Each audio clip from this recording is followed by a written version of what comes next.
Gosh, if you don't have the covers over your head now, I might want to go ahead and warn you. You might want to put them over your head. This is a very, very interesting night. I'll be welcoming Johnny on here shortly, and Johnny's going to talk about a logging incident. He had asked me if it was okay if he talked about an additional encounter he had with something that was non-Sasquatch oriented, and I was open to listen to what he had to say, and it was fascinating. Very, very fascinating to hear this other entity he ran into. But the Sasquatch encounter is very interesting, and I think a lot of these loggers, when they're out there logging these areas, they run into stuff like this, and they never talk about it. So it's great that Johnny is able to come on and share what happened to him and what happened to the logging crew. I want to jump right into it tonight. Johnny, welcome to the show. Thank you for being here tonight, man. Well, thank you very much. It's good to be here. Let's jump into the strange encounter. What were you doing at that time, and what did you guys see? It was actually just two of us, and we were actually looking to move somewhere. So we were like, let's go check out a lot of places. So, we drove right to Bozeman, Montana, and I love that town. It was just a real nice. It almost has like a Colorado feel. It's the one place in Montana that doesn't have that typical Montana feel where you step back 50 years in time. And then we went to Missoula, another town. I really liked that place. And we were mountain biking around there. And then we were heading up to Glacier. And I'm pretty sure it was the Flathead National Forest. I mean, I thought it was a state forest at the time, but like I said, we never even knew. You could just go, and you probably can't do it these days. This was the early 90s. But you could literally just, we would park in a ditch and leave our car for 2-3 days, go back. We never had any problems. Nowadays it might get tagged, so I don't know how strict they've gotten. But, we would go and find these cool places and just go out. So I'm pretty sure it was the Flathead National Forest. And someone had, in Missoula told us about these awesome waterfalls. And they kind of gave us directions, and we found what we thought was it. Now I've discovered there's, all types of these little rivers, but it was probably an 8 to 10 foot across river, just filled with rocks, and it just went all the way up the mountain. So we did find kind of a trail. So we parked, went down the trail, and then it just stopped right by the river. And then we had all our gear. We just kept hiking up and up and up. And then there was it might have been like a 50-foot waterfall, maybe a little bit taller. So we had to walk around, and where we were at, it was kind of an open ravine, a nice open area. So we walked around, went up, and we're basically on a 50-foot plus ridge looking over this nice little valley where the river went down and into with a nice open. So this is a perfect place to camp. So we set up our camp and got the tent set up, and you just got some stuff, and let's just keep going up the river and explore. So we kept walking, going up, and it was like we're in a different world. It was just like a different planet. It was so beautiful, just all these little waterfalls, and it says the land was as it has been forever. Just untouched, pristine, gorgeous. So we keep walking and walking, and after a couple hours, we like, all right, we should probably head back and, get some food to eat and get ready to settle in for the night. So we're starting to walk down on the river, and after a little bit we could hear the branches snapping, and, another thing that we hadn't noticed was it was real quiet. We weren't hearing anything. But, we're just looking at everything, taking everything in. Sometimes you just don't notice that stuff. But then all of a sudden we hear these branches break, like that's, something's behind us. So we sped up, and the more we sped up, the more it sped up, and it was getting closer, and we're like, all of a sudden we're freaked out. We're like, what if it's a bear? Because there's grizzlies, brown bears. So we start screaming and yelling, go away, bear, da, da, da. And the more we yelled, the closer it got. So we're like, okay, we gotta speed up. So we really started cooking down the hill, and there was like a nice 15-foot or so waterfall, and we jumped down the side of that as quick as we could and got in a little open area. So we're just going to wait and see what it is. And we're basically like, if it's a bear, we've just got to take off running as fast as we can, and we'll run straight down to the car. It's probably, 2 or 3 miles away. So we're waiting. We hear something coming closer. It's getting real close, and we look up, and it's a young kid. It's a kid our age, early 20s, with a rifle, standing at the top of his woods looking down at us. So it kind of startled us, but not really, because, back then, people with guns, the last thing you think is they're going to do anything to you. It's a hunch. It's like, hey, what's going on, da-da-da. And he's like, how are you? And he's just looking at us. We're looking at him. We're like, are you hunting? He's like, well, kind of. And, what are you guys doing up here? We're like, we're just, we set up a camp down this way. We're just going to, stay here for a couple days. And he's like, oh, okay. He's like, well, I'll walk down with you guys. I'll walk to your camp and, take a breather and hang out. So we ended up going down, and we're like, we're going to set up a fire. He's like, well, make sure you don't cook here. We're like, yeah. So we ended up going back up a little bit, eating some dinner, and then he starts talking. He's like, look over. So you can see the mountain range, the other mountain range, all the way across the valley. And he's like, you see that strip? And there was a huge strip of clear cut, just a massive path where they cut all these trees.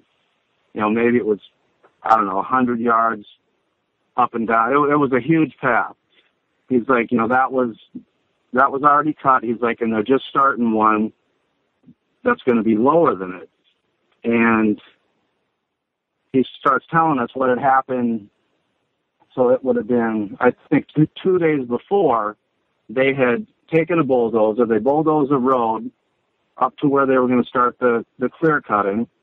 And then they brought all the equipment up. And it's probably, whatever the crew was, 8 to 10 guys. And they're getting ready to clear out more.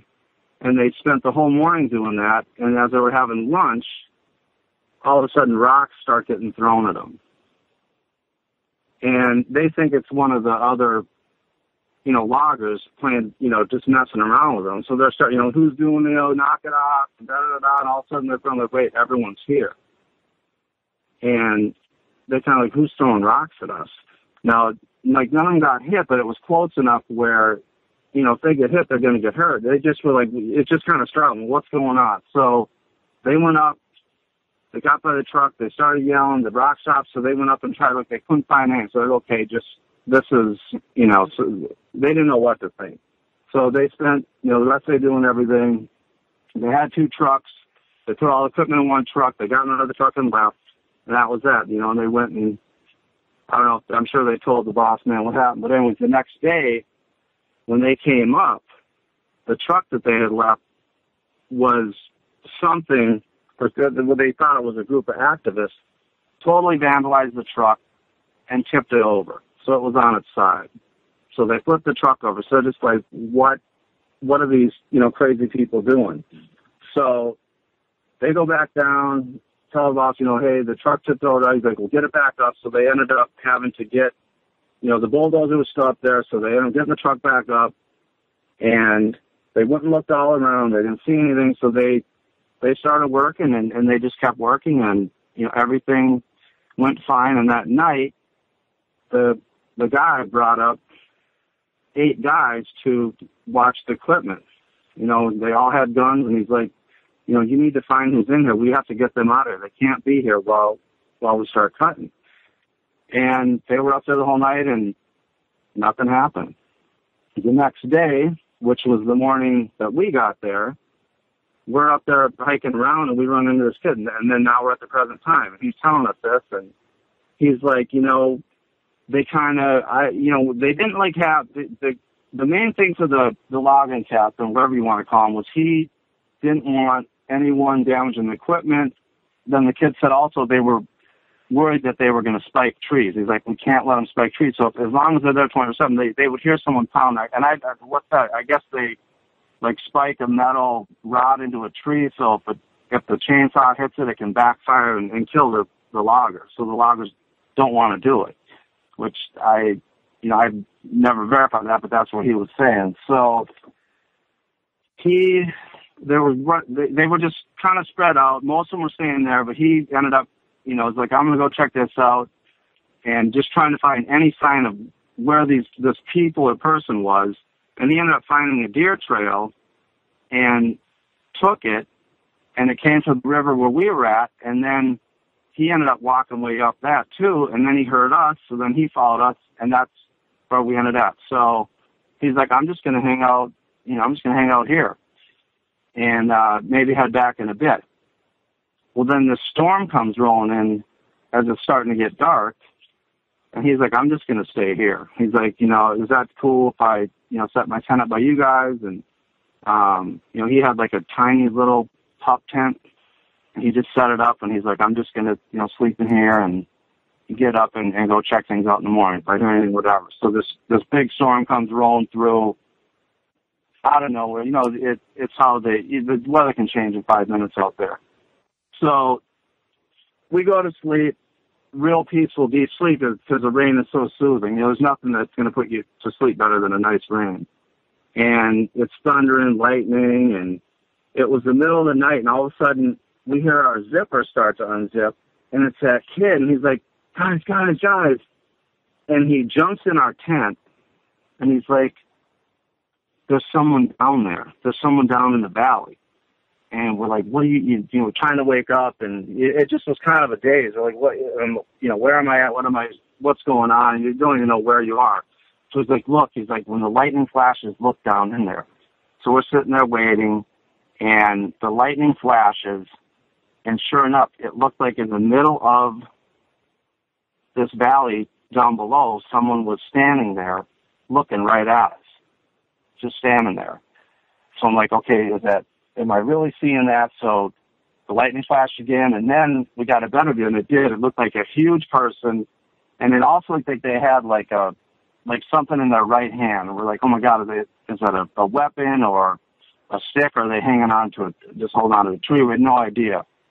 So he's like, that's a person. There's someone down there. And he's like, I have to let them know we're not, I got to let them know I'm not playing around. I'm firing a warning shot. It's pitch black. He lets one blast.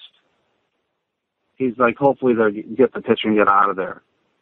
The lightning comes back again, and we look, and the person, wherever it was twice as close. And it looked huge. I mean, like the image that I have in my head was like, I saw this cover of Swamp Thing once, where it was just a giant, like, blob. And that's what it looked like. It looked like Swamp Thing, just the outline of it, dude. So we really couldn't see any details other than it looked big. Now, it could have been Andre the Giant, but because of the distance and the lightning, it could have been 6'5", it could have been 15 feet tall. It was tough to gauge.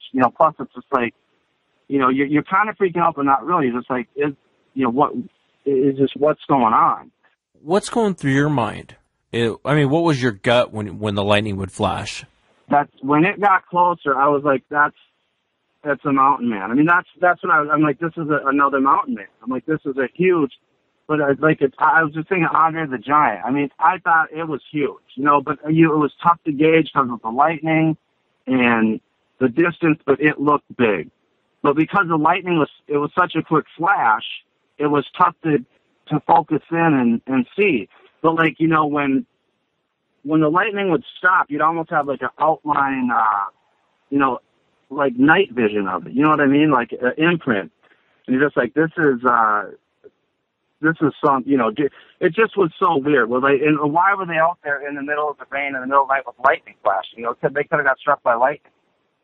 So this kid is like really freaking out. He's like, if it comes up here, he's like, I'll shoot it. He's like, I'll shoot it in the leg, and he's like, and then he starts yelling, I'll shoot.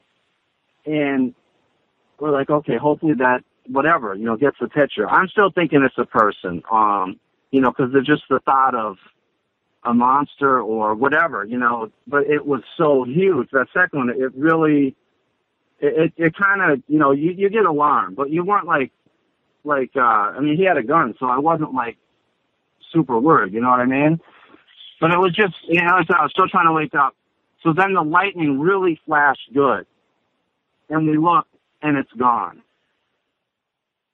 We're like, okay, it ran away. It's gone. So we're just like kind of catch our breath, and he's you know, this isn't good. He's like, I have to find him. I have to get him. He's like, but I'm not going out there. He's like, I'm not going to get it. He's like, I gotta wait. He's like, I need light. I'm not, you know, I'll catch him tomorrow. I'm staying right here. He's like, I'm not. So we're just sitting in there, huddled in our tent. And all of a sudden we hear this big splash, right? Like we're 10 feet from the river to the left of us. And we hear all this crashing and it's rocks hitting. And all of a sudden like, it's above us. So either there was two, but I think what happened was it swiftly went right by us and up above us, and it's throwing these huge boulders. And an hour that lasted, just crashing off of rocks, because it's all, you know, the river was maybe a foot deep. Just all these huge rocks. You could tell they were big by the noise it's making, the splashes, just one after another. It was just up there hurling rocks. And we're just like, what is going on? This is so crazy. He's like, I'm not going out. I'm not helping. None of us. We're like, we're not going out there. We're just praying for the sun to come up. Like, please, you know. So it, you know, the storm passed. The rocks stopped getting thrown. The sun comes up. We go out, and you could see just the, you know, where all the rocks had landed and debris. But it wasn't like super obvious because it's a river. But you could see, you know, rocks that had been banged up. And when he went up, was trying to find out where the thing was. And as far as we could tell, it was in the river, picking them up and just hurling them down. Because there wasn't like rocks on the sides that had been pulled out of the mud. That was kind of weird. Because like, why are they standing there? Isn't it free? You know, the water's freezing, even though it's the middle of summer. So like, this is just crazy. We're like, let's get the hell out of here. So we packed everything up. And we walk down. He comes with us. We get to our car, which is, you know, a couple miles away, and there's two trucks by it. And he knows them. He's like, yeah, that's my boss. Da da da da. We go up there, and he's like, guy starts yelling at us. Who are we? Da da da. Because he was probably thinking we might have been the people throwing the rocks at him. And then the kid's like, no, man, we saw someone last night, and I fired a shot, and they came closer. He's like, then they went above us and they were throwing rocks down next to the tent for a good hour, and then it just went silent. You know, so he's like, why didn't you go after it? Da da da da da. He's like, I couldn't see anything. It was pitch black. It's raining. He's like, we didn't know where. You know, he's like, I need more help. He's like, I'm not. You know, I couldn't do it. Couldn't get it. It was too fast. Whatever. He's like, there's no way. He's like, I was not going out to get it. And then he's like, what are you guys doing? And we're like, we're out of here. You know, we're leaving. He's like, and the kid's like, I'm not going back up. I'm not going up there alone. He's like, I need more help. The guy's like, no. He's like, I need everyone there. And he mentioned again, he's like, if they spike trees, we'll be able to hear them and catch them. He's like, but if they do it and we don't, the whole, whatever you call it, tree cut is done. Because we can't, no one will cut if they know it's been spiked. So, he's like, I don't have anyone that can go up. And so then he looks at us, and he's like, you guys need to go back up with them. We're just like, no. And he's like, listen, he's like, I will give you $200 each. Just go up there and stay with them, spend the night. So looking back, it's like, you know, when you're watching those like horror movies or the house is haunted and the people leave the house and then they go back. Yeah. You know what I mean? Yeah, I know it. And you're like, why would you go back? Why would you go? You know, you're crazy. I would go to a hotel. But that's what this was. I mean, we'd have to be insane to go back. But $200 then, that's like if you gave me $20,000 now. You know what I mean? Yeah. That was now, a lot of money. So this was the logging guy. This was the guy in charge, and this is the guy in charge. Yeah, and he's like, he was the boss man, and he wanted to get the cut going, and he was super paranoid that they were going to spike the trees. Which, like I said, I've never even heard of that before or since, but it's not like I don't know any loggers. He said, if they try to spike a tree, we'll hear it, and we'll go get them. You know, he's like, we have to get them and get them out of here, and just get this cut done. So what I've also thought is I want to know who was doing that other cut, because I know they didn't do it. Because the kid said, you know, this is a new guy, he got this contract, and he's all, you know. So I'm wondering what happened with that other crew, why they didn't go. Like I said, it may not have anything to do with it, you know, but it's just things you think about. Why how did all this happen? And he's like, just, we have to get in. We're going to catch these guys. They'll slip up sooner or later. He was convinced it was a group that was working together, you know, and I've seen other things where, like, people will go up in trees and refuse to come down, and, you know, they do all types of stuff. And I respect that, you know, but to put people's lives at risk is, you know, that's almost crossing the line. It's like there's got to be a better way than, you know, to save a forest than try to kill people that are just trying to make a living. But that's a whole other issue. So you get $200. Yeah. And what happens? Well, he's like, you know, come and get it. He's like, you know, come up inside tomorrow and we'll get you taken care of. We got to catch these guys. So we're like, all right. So we go back. And again, I just wasn't that. He had a rifle. So, you know, he's an expert huntsman. He's going to, if someone comes out, plus if whoever it was wanted to hurt us, they could have. You know, it's like they're trying to scare us out. That was the feeling I had. I'm like, they just want us out of here. It was just so bizarre and odd. I didn't know what to think. We go back up. We set up in the same place, and it was a perfect night.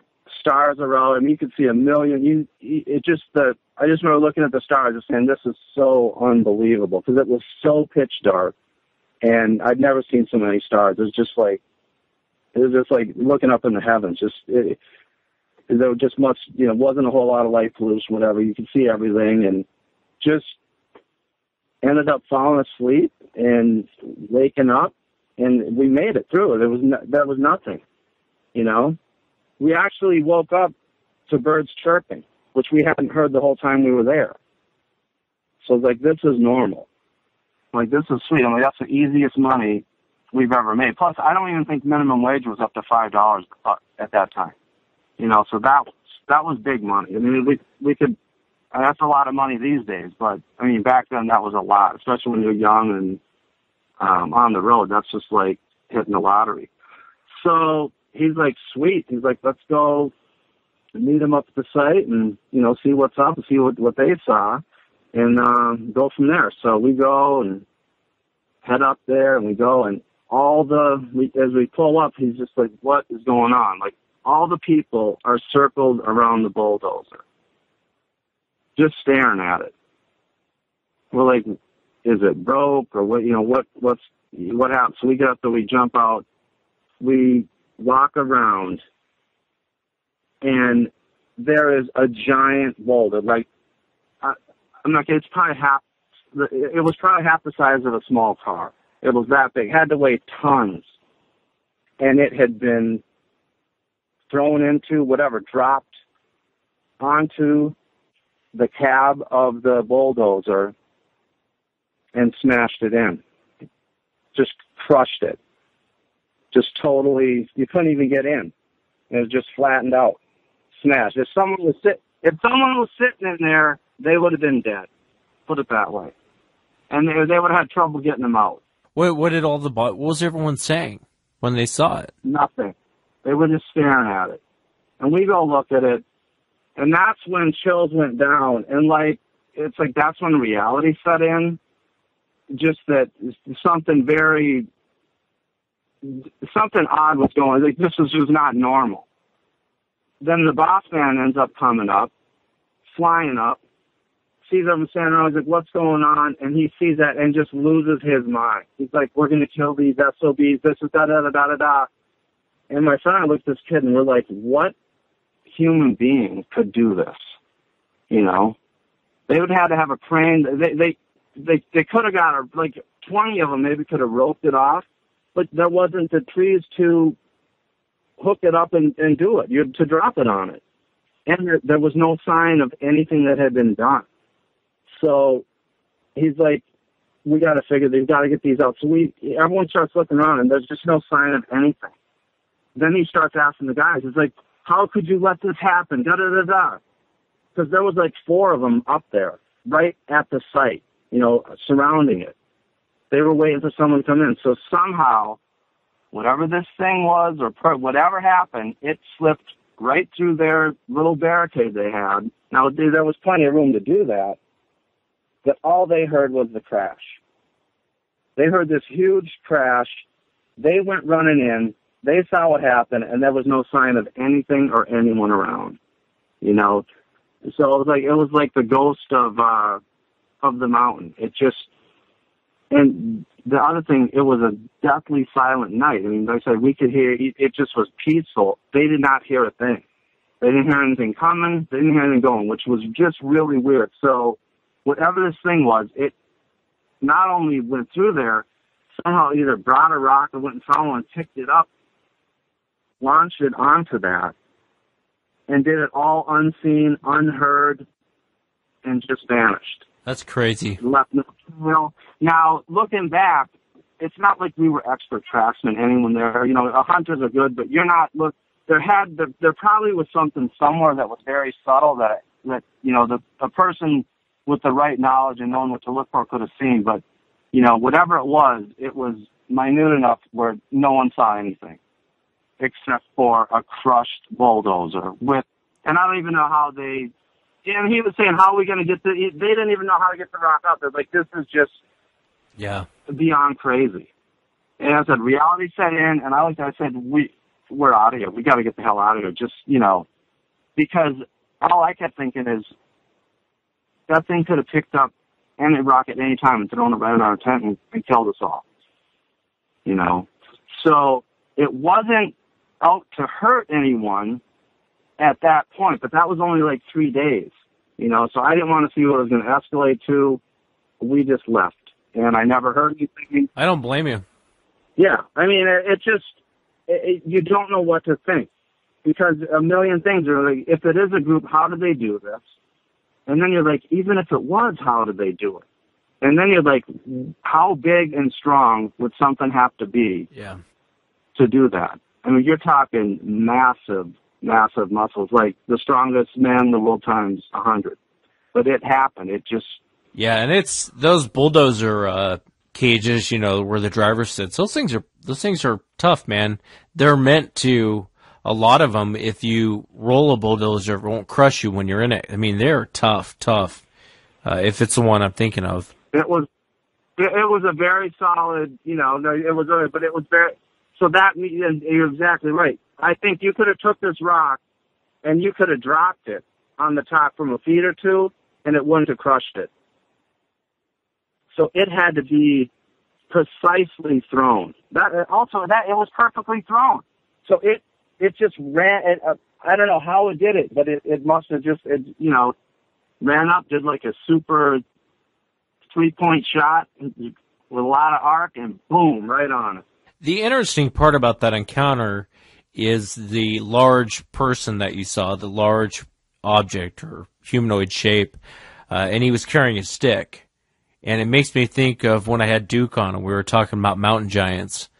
He said sometimes they're seen with clubs, and I'm not saying it was a mountain giant by any means. I'm just saying it's an interesting detail. You know, we just had the mountain giant show. Yeah, and that's what I heard that podcast, and I listen to all types of stuff, you know, not on like regular, but it always fascinates me. I like to hear different things, but I've never heard anything where it sent me, you know, bone chilling, but you know, just like freaked me out when he mentioned that logging story. I thought he was talking about what I just told you. I was like, because I've never heard anything like that before, and I totally freaked. I'm like, oh my God, that I was there. But then his details were a little bit different. You know, they had all the chainsaws locked up, and something took them and threw them. But I think he said the truck had been vandalized. When he mentioned the trucks, I was like, oh my God, it got tipped over. He just said it got beat up. Well, this one did get beat up, but it flipped it over.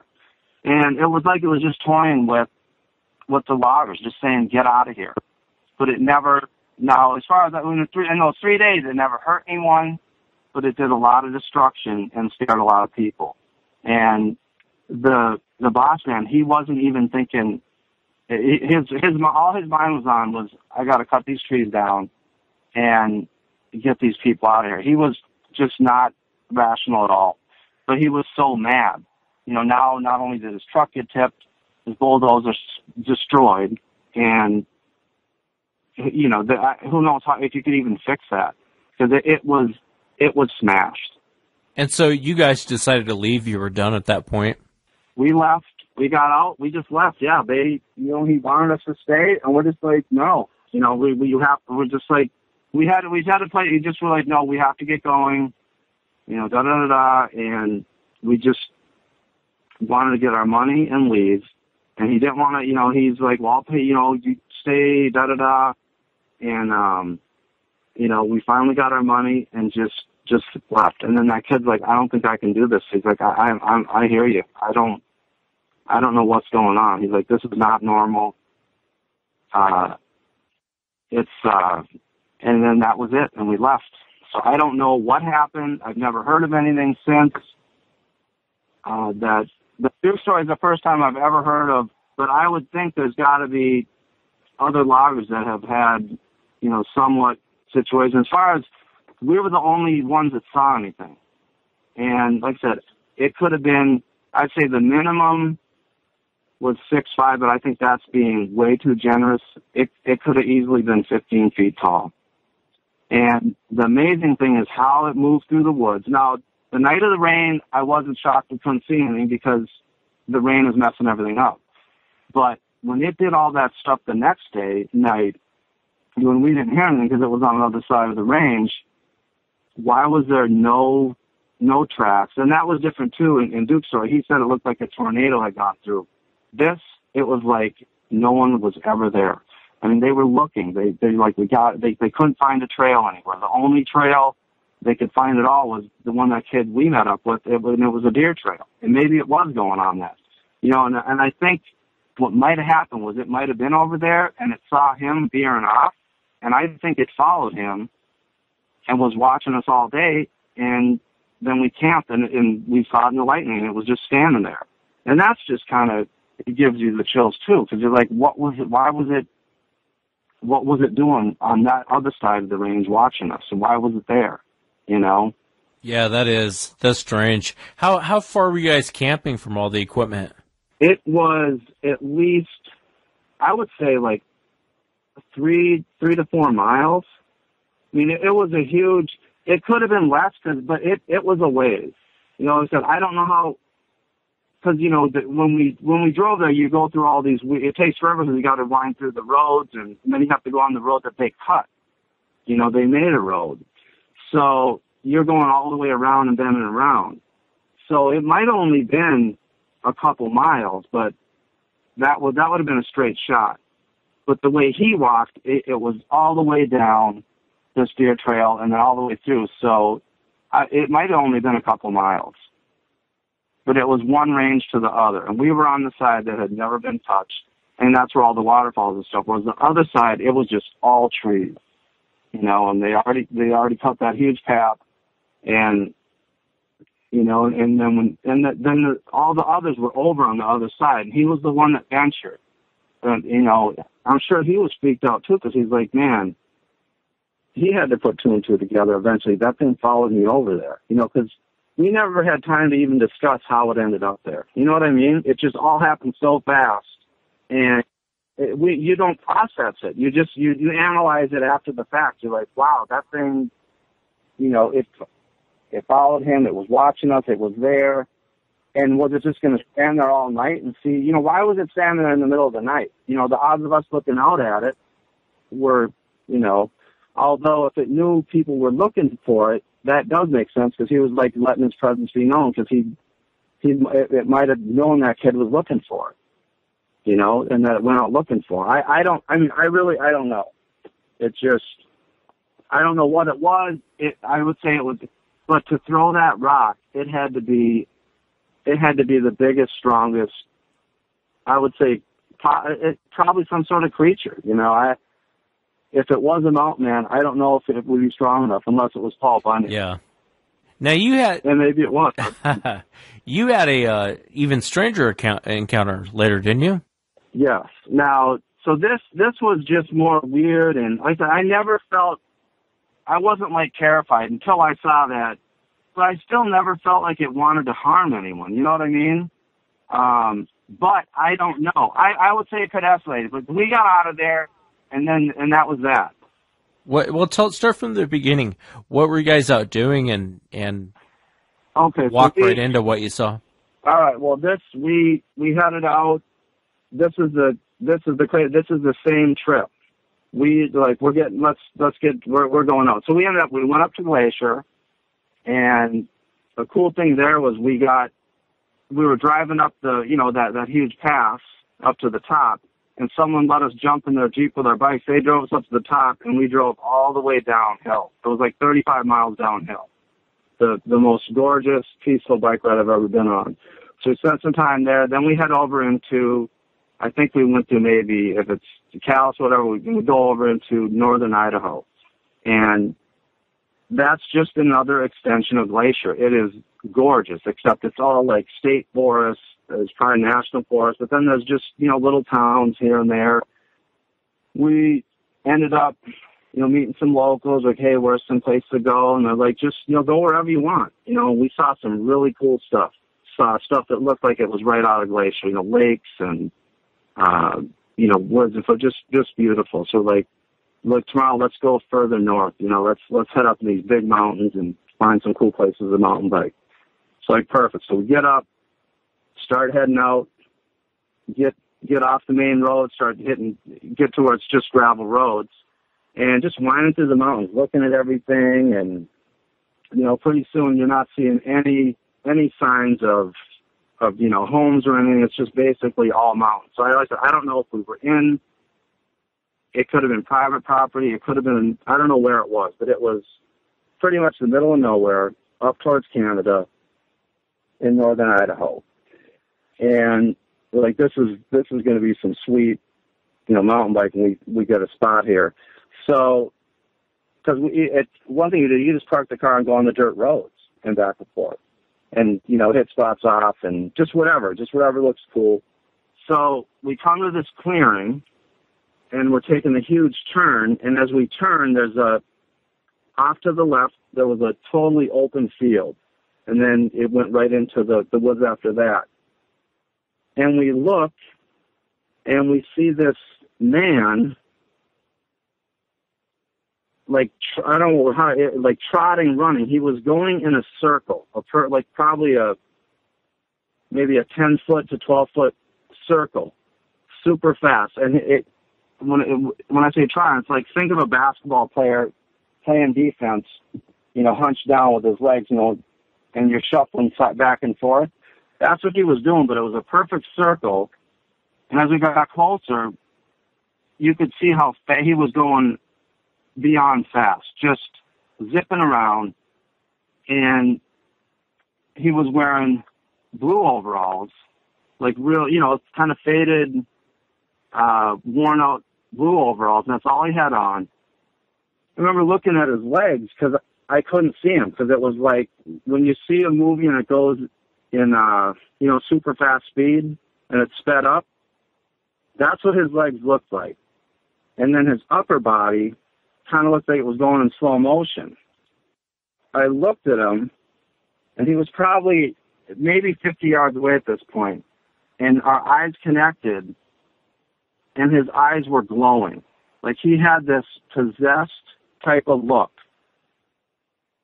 like he was looking right through me, and I kind of, like, time stopped. I mean, said that his lower kept going fast, but when he looked, it was like it went into slow motion. What did you think it was? I mean, did you think he just ran into the devil, or? I thought it was I hadn't processed it yet. I just was like, what is this guy doing? But then I saw his eyes, I'm like, this is not, they were lit up like a million Christmas trees. Like it was, literally growing. And the sun is out, it's a perfect day. And I kind of he had dirty blonde hair. I would say he was like 5'10", dirty blonde hair. And for some reason, I noticed his ears looked like they had hair growing out of the ridge of your ear, not like out of your earlobe, but the ridge. Now, it could have just been his hair that was wavy, but it really looked like his separate pieces of, wave of hair growing out of his ear. So that found that weird. And then I saw his smile, and I don't know if he was smiling, but when I noticed it it just sent demonic, evil tremors down my body. I was like, this is not normal. So, I mean, looking back, I said, this guy, and I thought that this guy is possessed, or he's just, you know, what is he doing? Going in circles here. And then why can't I see his legs because they're going so fast? And as he's hoofing around, now his back goes to us, and I did a double take to make sure I was seeing what my eyes were processing, and he had a pointed tail coming out of the overalls. Was there any homes around at this point? No, nothing. We're in the middle of nowhere. When I saw the tail, I literally screamed, "Get the F out of here," because my friend is driving. Before I finished screaming, he had hit the gas pedal and just took off as fast as we could. And I looked back, and then he came around again, and I saw his face, and he still had it was like a dead stare. Nothing had changed on his face. Still going fast, went around. There's a tail, and the tail was like whipping back and forth, and it looked like it had a point, like it looked like a devil's tail. And we just bolted. And I said, we didn't say anything. I was just so terrified. I mean, it's the scariest I've ever been in my life. I can't even explain it. I was beyond terrified. It just was the most frightening thing that I've ever seen, because it was so out of any type of realm that you could ever think. You're like, I just saw a crazy man wearing overalls that had a tail. So we're driving, and then we're looking all around because we're like waiting to get ambushed. You know, we're like, what's next? You know, we're gonna run into like a group with shotguns, and you know, are they gonna blow our tires out? Are they gonna have those things that blow your tires up, and we're gonna crash into the ditch?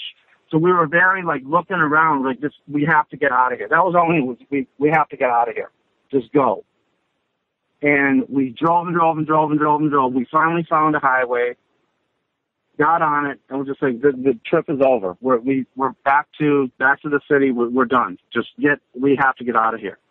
And then we finally start calming down, and we're like, that guy had a tail. And he's like, I know. I'm like, did we really just see what we saw? He's like, yes. So we just saw a guy dancing around a circle with a tail. And he was going super speed. Like I said, his legs, speaking out, it makes no sense. Yeah, no, it doesn't. For people listening, they're probably like, oh, come on. One of the things, though, Johnny, about your story is I've heard that before.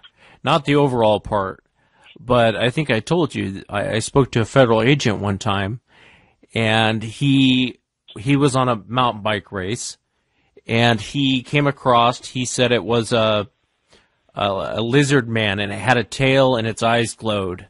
And he turned and looked at him, and he said it kind of looked like a snake in the face, and then it took off running up on the rocks. And he stopped his bike. One of the people who were in the race as well were behind him and pulled up and was like, what the heck was that? What did your friends say? I mean, I would have thought I ran into the devil myself, but what did you guys think when you saw this thing? We didn't know what to think. I mean, it just, because it wasn't, he kind of had like a dirtyish Brad Pitt type of look. He was a good looking guy, but with those eyes and the way his smile was, it was like we were looking at the devil. And what I was so upset, I'm like, did he have horns? And he's like, I didn't, he's like, I just saw the tail. That's all he said. Once you saw the tail, it was just, it was too much. You've got to be kidding me. So then we're like, okay, let's say that this guy is like, is on a bender and he hasn't slept for days and he's doing, tons of crystal, whatever it is. His legs still wouldn't move like that. And let's say he pinned a tail on his back. What are the odds of someone driving by? They're not that good. And what is his point of doing that? We were trying to think of any rational explanation. Why did we see what we just saw? and we could not come up with anything. You know, I mean, who would come up with that? I'm going to go out in my overalls with a tail on and just run around in a circle. And the thing is, the way he was running, again, not humanly possible. Even if you're, what's the guy named? Hussein Bolt, or the Bolt, you know, that runner? Right. He could not run. This guy would have killed him in a sprint. There's no way. It would have been like, you know, it's like Speedy Gonzalez or the Coyote. You know, when his legs are like running like that and he's just moving. That's what it was like, just in a perfect circle. You know, so I was like, you're waiting for like smoke and flames to come up and him to just drop into the hole to hell. I mean, I think everyone can agree on this. In the world, there's good and there's evil, right? Yeah, absolutely. Absolutely. Well, what we saw was evil. It's crazy, man. It's a crazy thing to run into. You know, it makes you wonder. I used to always think that you have to, let's just say, obviously, it wasn't a human and probably wasn't an animal. What you ran into sounds very paranormal. But a lot of people run into stuff like that. You know, I talk about the Rocky Elmore, the Border Patrol agent, how he came across this guy dressed in 1940s, middle of nowhere, and turned and looked at him and gave him a creepy smile and then vanished. I mean, it's a creepy world, man. It's a creepy world. I think I would have given up mountain biking at that point. I would have given up. That happened in Idaho, you said? It was in Idaho. So I have not been back to, I continued mountain biking, but I have not, I got rid of all my camping stuff, and I just don't feel, and it's not like I'm scared. I've been in the meanest, toughest streets of Chicago, New York. I mean, I live right between New York and Boston now. You drop me off in Harlem, anywhere. I got no problem. I'll talk to the thugs, take my chances. It's all good. I'm not frightened. The woods, whatever happened, it just left such a feeling of unease. I'm not comfortable going deep in any woods. Now, it's different when I'm on the East Coast now, and it's just not, you know, there's something different about Montana and the West. You know, even Colorado has a different feel. You know, it's more, I guess, more modern. But you get into those northern Idaho, Montana, it's a step back in time, and it's like the Twilight Zone. It's just something is different there. And, you know, I don't know what Canada's like. I've never been up there to spend time, but it just, you know, you get deep into the woods, you never know what or who you're going to run into. And I've always just tried to, and how do you say, and I've told people what the story, now not many, but I've said, you know, on North Hill, I saw a man with a tail, and they don't even, it's like in one ear and out the other. It's like, they don't even know what to say. You know what I mean? They're like, they just assume you're joking.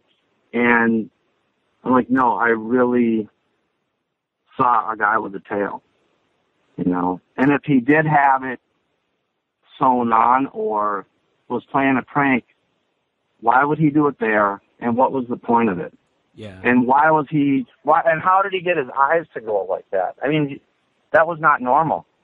His eyes were lit up like the 4th of July. You know, there was something, like I said, it was something paranormal, demonic. Maybe he was possessed, you know? Yeah. Maybe he was possessed and fighting to get the demon out. I don't know. You know, maybe I said I haven't really talked to anyone that could give me any good feedback on it, and I have never heard of anyone else mention it. You know, not on the East Coast, there's just stuff like that just doesn't happen out here. You know, no, where I am at is in paranormal. There's more hauntings in New England than there elsewhere, but, you know, I'm not in an old house and I don't know anyone, but you hear stories like that, but it's not like Amityville Horror. You know what I mean? Yeah, and it's hard to say. It's hard to say what it was. In my own, I guess we all give our own perspective based on events in our own life. And in my mind, you know, I hear that and it sounds demonic to me. It sounds like a demon for whatever reason. I mean, that's just my gut tells me that. But it's an interesting story. I mean, it really is. The first one with the mountain giant, that was interesting. This other thing, I don't know, man. I wish I had a great answer for you and said, hey, it's this. I think there's so many weird mysteries on this planet that, there's more questions than there's answers. And it's just like the lights Woody and I saw the other night. I got a million questions. I got no answers. But, and I believe you. I think you definitely ran into something both times. And I just want to thank you for taking the time to come on, man. I know you're busy with your kids, and I know you're busy with your family. So thank you so much for coming on and sharing it. No, thanks for listening. And I'm real curious to see if anyone has had any similar encounters, especially with the guy with the... I don't know what to say except this. I saw a dirty, blondish, rad-type, 5'10"-ish man in blue overalls with lit-up eyes, a really crazy smile, and he had a tail. And it wasn't like it was just sitting, it was waving. It was like he had control of it. It just... And the way he was galloping was almost like horse-like, but I couldn't... His legs were so fast that you couldn't see him, because I was like, I want to see, is he wearing boots or shoes, or does he have hoofs, or what? But it was too fast. And then when we saw the tail, we just hit the gas. I mean, it was over. Like that, it was too much to take. It was too much. And even now, I can't even... The thing is, it's just like Brandon. I can see his face plain as day. And, it almost like a yellowish type of eye, but I don't know what color, because it was just so blindingly bright. Like I said, it's 4th of July. It just was so bright and I just felt like he was looking through my eyes into my soul. And it was the most terrifying thing I've ever seen. It was very, you just felt like you were getting sucked into hell almost. It was too much. That's all I can say. Well, I appreciate you sharing it, man. I know it's not easy. And I know it's one of those stories that's hard to tell a lot of people because you don't know how they're going to react. But I really do appreciate sharing, man. I'm going to have nightmares over this one. No, thanks for listening. And like I said, I know what I saw, and I can't explain it. And, someone else saw it to let me know that because I was like, almost like I didn't really see that. And then being in the middle of a perfect day, it made it even more weird. At night you expect something like this to happen. You see a fire going with skulls and stuff around, but this was just a peaceful little open prairie that was just taken over by this crazy man in overalls with a tail. And it was waving. It was crazy. So I know what I saw. I know it sounds crazy, but that's what happened. Thanks, Johnny. Anytime. Thanks for listening. Wow, what an encounter. Johnny, thanks again for coming on. Remember, if you've had an encounter and you'd like to be on the show, shoot me an email, wes@sasquatchchronicles.com. I will see everyone back here on Sunday. Have a great night. Welcome to the show, everyone. Thanks for being here tonight. Got a great show planned for you this evening. Going to be talking to Joseph, who's a paramedic out in Texas, and had a pretty scary encounter out there. He had a flat tire in the middle of the night when his ambulance broke down, and he ran into these creatures. And it's a really interesting encounter, especially since Joseph didn't really believe in these creatures prior to his encounter. And being a paramedic, the guy's seen, I would imagine, some pretty bad things on the job, and then running into this thing. So look for that here in a moment. If you've had an encounter and you'd like to be on the show, shoot me an email, wes@sasquatchchronicles.com. And I want to welcome two guests tonight. We got Bob Garrett coming back. Bob, thanks for coming on tonight. I really do appreciate you being here. Oh, you're welcome, Wes. I really do enjoy coming on the show. And we have a very special guest. I know Joseph. He's a paramedic out there in Texas. And I got to tell you, Joseph, when I read the encounter, I couldn't wait to talk with you. I honestly couldn't wait to talk with you. And, I called Bob, and I was like, hey, Bob, you got to hear this one. Bob was gracious enough to come on and share his thoughts on the encounter. But if you would kind of start from the beginning, just kind of tell us what you were out doing and then walk us right into the encounter. And then, Bob, you're welcome to ask away. My home is your home, so feel free to ask questions. And then when we get done with the encounter, Joseph, if you want to ask Bob any questions, feel free to. Sure. First and foremost, I just want to say I'm definitely happy that Bob Garrett is here. And Wes, thank you for having me on the show. Well, let me just get right into it, I guess. Let me give a little statement of myself, I guess, so the audience can get to know who I am. I am a emergency paramedic. I work in the Coastal Bend region, and we cover all that region, from South Texas to East Texas to every part of Texas. So anyhow, that night, we're winding down a 24-hour shift. And with our company, that shift consists of 911 calls and transfers to different hospitals around Texas. So after about our 8th call, we got called out to do a transfer to the Houston area of a patient. We finished up that transfer, and we weren't allowed to escape the ER because now we caught a transfer for a patient going to residence. So that happens from time to time. Especially with EMS, you'll catch a patient going to residence. Me and my partner took the patient in the back of the unit, got our vitals, everything we had to do. I got my patient history. My partner jumped in the front, and he punched into his phone the residence of his patient. So 9 times out of 10, taking a patient to the residence shouldn't take more than 3-4 hours tops sometimes, because Texas is such a large piece of land. I mean, Texas is huge, but there's no busy highways out in the country, which is where this patient lived. And he was an older gentleman, nice gentleman. Anyhow, we took the patient to the residence. It's on the way back when all this started to happen. Now, to set the atmosphere, it's around 3:30 a.m. when my partner admitted to me that he had taken a wrong turn.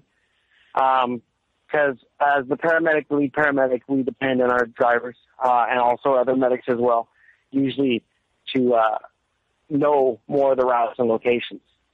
But I can tell you this was in the East Texas area, in the outskirts of the Humble area. I would need to talk to my partner to get a more definitive location. And it was off, I believe the initial highway we took was 59. We had taken a paved road. I do remember we took a dirt road, and it led to another paved road that was going down one way, and there was woods on each side.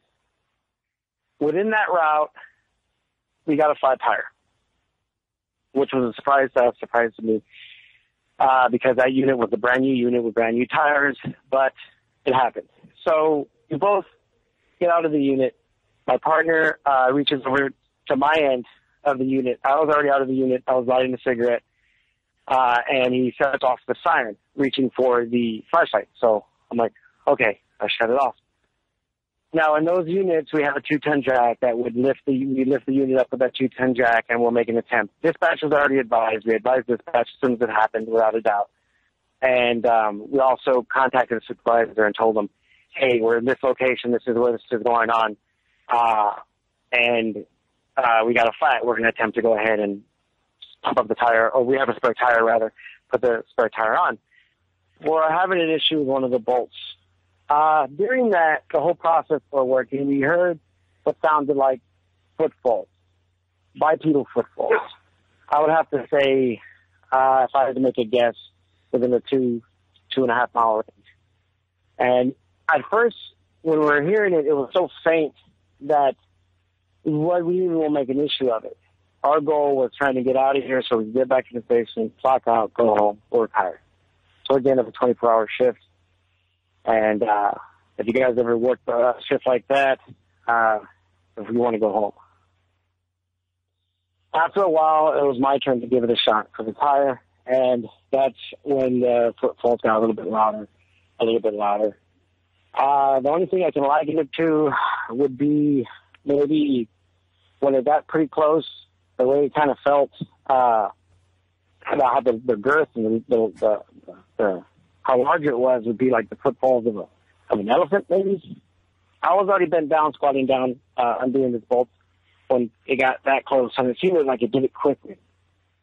Because we weren't there for about less than 10 minutes when it let out this scream that I can only describe as a gorilla's bark mixed with a lion times 50. I felt this thing when it screamed. Initially, I felt every organ in my body vibrate. Imagine your liver vibrating at 2 that's how much this sound it made. That's when we got scared. I got scared. I'm not afraid to admit it. We got back in the unit. He was shaking. I was shaking. I told him to turn everything off except the floodlights. In that, his hands were shaking so much, he let off the code 3, which is when you go to a 911 call, you see the red and white and blue lights. He let off those. I shut him off. In the process of shutting him off, I felt like something menacing was at my side of the window. Because he jumped in the driver's side, I jumped in the passenger side. But it's 3:45 a.m. Now. It's probably reaching almost the 4 o'clock hour during this, when it was reaching its climax. When I turned around and what I saw distinctly was a monster standing there. And this thing had already thrown, I'm sorry, when this thing screamed at us and we felt this go through our body, it had thrown something at the unit. When my partner jumped in the passenger seat after that initial vocalization and this thing throwing the initial rock, he jumped on his seat, and as soon as he shut his door, something else hit that door. He looked in the mirror. He knew that there was a log about half the same circumference. It was about 8 inches in circumference, and it was the Y part of a tree. Sorry, guys. Just getting into this gets me a little bit. No, you're good. It brings me back, and I don't like to be having a chance to. Well, anyway, this thing, when I turned around, was staring at me. I was staring at it. If I had to describe it, it would be what you imagine Shaquille O'Neal, longer arms, buffed out. Hair was about 2 inches long, jet black. Looked like a chimp. If I had to describe the facial features, it had a hooded nose, but it was punched in like Mike Tyson hit it a couple of times, or Evander Holyfield had punched the crap out of that nose. Yeah. Mm-hmm. Red eyes. I will never forget the eyes.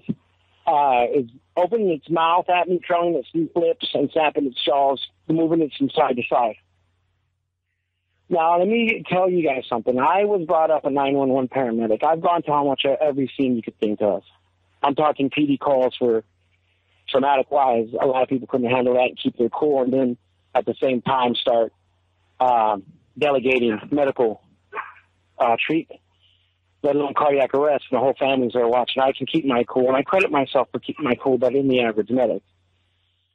But when I saw that thing, it for lack of a better term, and that's why I do feel anger towards these things. This humanoid thing that's living out there, I felt like it took my manhood. I felt like I was, when you are scared, and when you truly are, you are going to freeze. I don't care if you're a tough guy or what you say you've done or what you have done. When something like that, when you're trying to figure out what it is and you can't, you're going to freeze.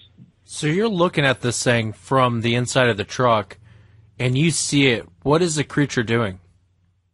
It's shifting its weight from side to side. Hands dangling at the side. Not too much movement. I would have to say every time it shifts its weight, its hands would swing maybe a quarter of an inch, something like that. It was moving. The whole body was in movement. At the same time, it was curling its lips up. I would notice, the thing I noticed the most about this creature, Wes and Bob, it looked like it had lived a difficult existence. It looked like it was hungry. It looked like, I don't know if when we let off the siren, because I've had 7 months to think about this, and this happened probably mid-May.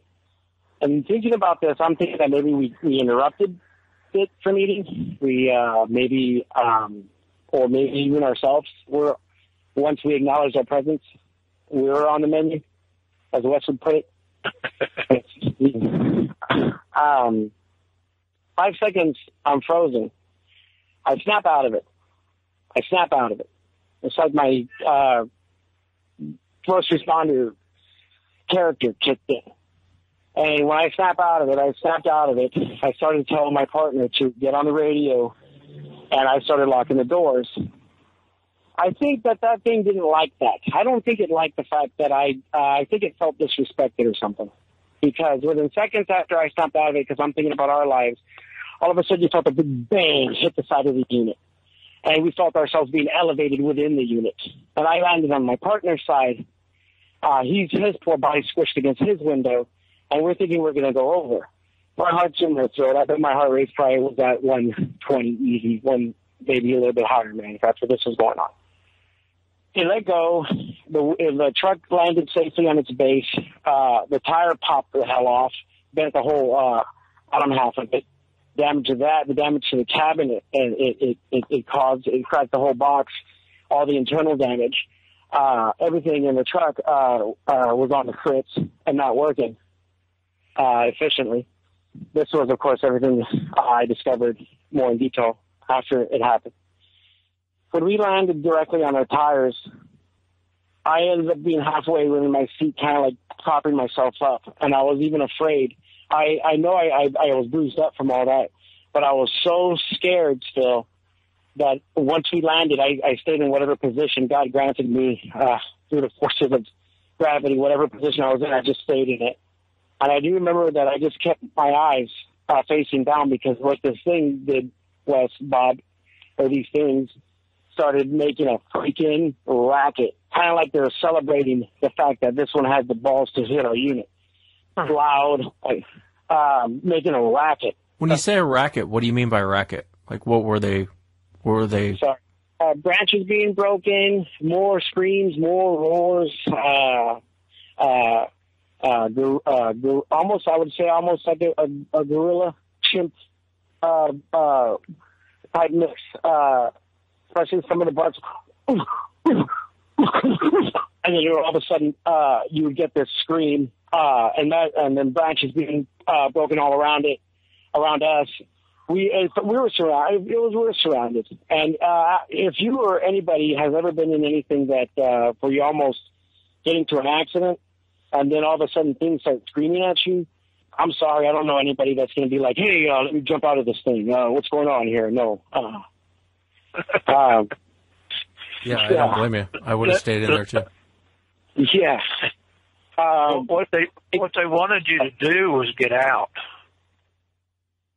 That's what they wanted you to do, because yes, you probably were on the menu. You probably weren't at first, but they were probably going to cross right in there, and and y'all had your bad luck to have the bad tire. Yeah. And once y'all got out, they probably decided that they were going to put y'all on the menu. These that you're describing are quite volatile, and I would imagine what they were trying to do was they were trying to get you out of the truck, because for some reason, sometimes people will actually jump out and run to try to get away from the situation, and that's when you're taken down. Right. So you did the right thing by staying inside. And yes, they're pretty powerful. They could have turned that thing over if they'd wanted to. I agree. No, thank you, Bob. I mean, it's funny you say this, because I kind of felt like we're a can of sardines. Like we're literally in the can of these. It felt that way, because the way this thing was looking at me and slapping its face at me, it wanted to. I got kids, I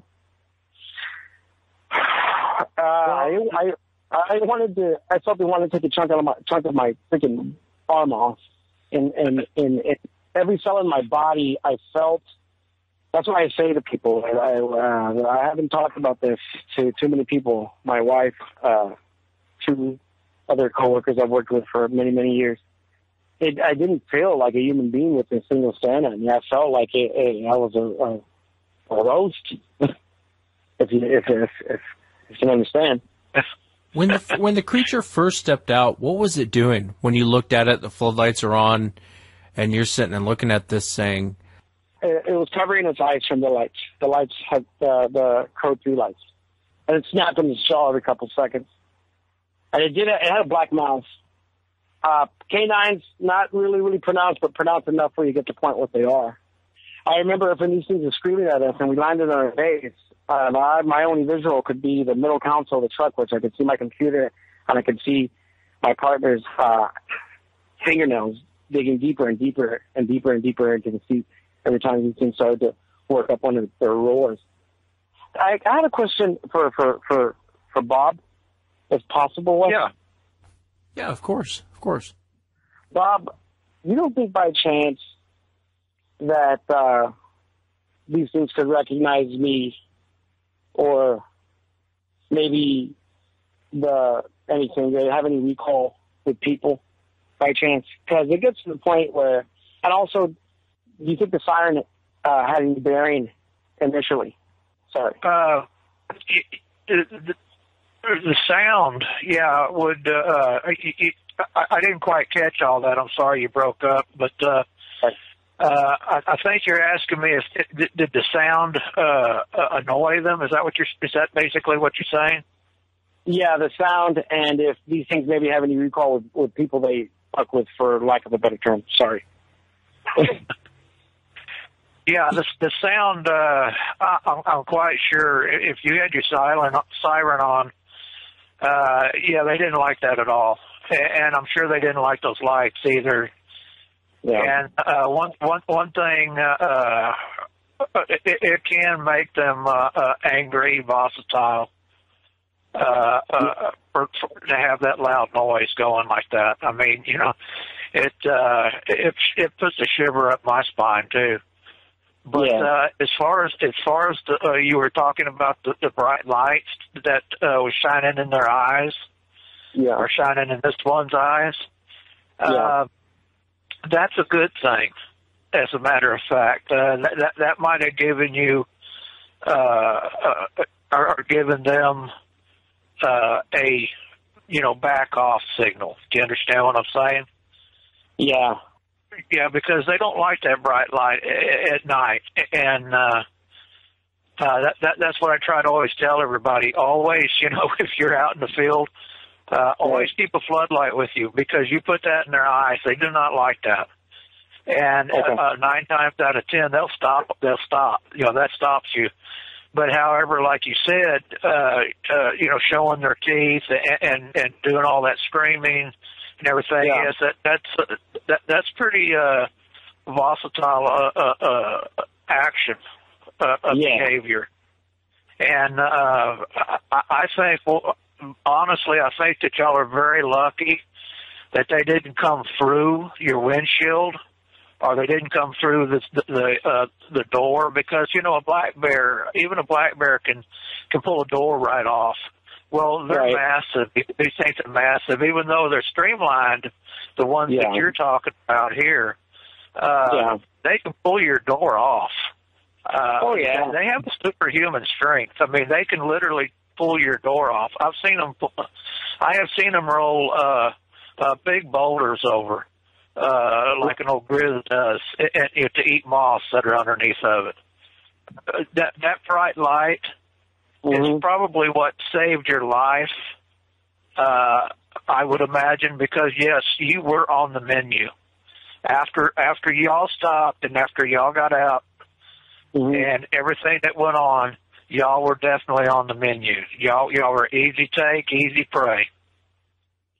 Yeah, I agree with you, because that's exactly how it projected itself towards us. I know, in hindsight, I also thought all the IVs you've been starting all day and all the blood content and the hazards in the back, those things probably smelling blood too.